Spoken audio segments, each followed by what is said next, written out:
నా పేరు లత. చిత్తూరు నుండి మాట్లాడుతున్నా. ఈ నాసిపోయిన మద్యపానం వల్ల నా భర్తని నేను కోల్పోయాను. ఒంటరిగా బాధపడుతున్నా. ఎంతో చెప్పాను, నా మాట వినలేదు.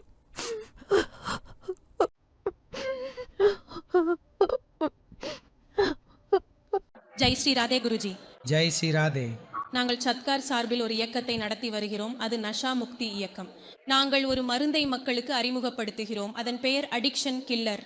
அது முழுமையாக ஆயுர்வேத மூலிகைகளால் தயாரிக்கப்பட்டது. மதுபானத்தை விட்டுவிடலாம். நிச்சயமாக.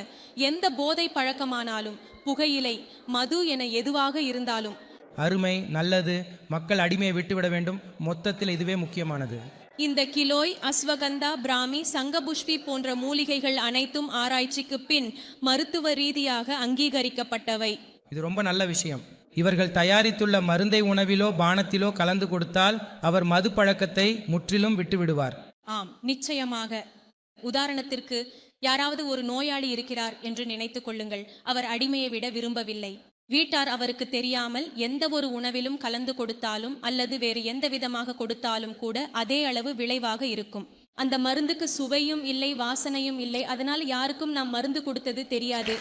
இவர்கள் ஒரு அத்தகைய மருந்தை உருவாக்கி இருக்கிறார்கள். அந்த மருந்தால் மக்களின் மதுபானம் அவர்களின் அடிமை விட்டுவிடும். அதனால் நீங்கள் கூட அடிமையை விட விரும்பினால் நிச்சயமாக நஷா முக்தி இயக்கத்தில் சேருங்கள். நஷா, மதுபானம், சிகரெட், தும்பாக்கு, அபீம், சரஸ், காஞ்சா அல்லது வேறு எதுவாக இருந்தாலும் உங்கள் அடிமை பழக்கம் விட முடியும். அதனால் இன்று உடனே அடிக்ஷன் கில்லரை பயன்படுத்துங்கள் மற்றும் அடிமை பழக்கத்திலிருந்து விடுபடுங்கள்.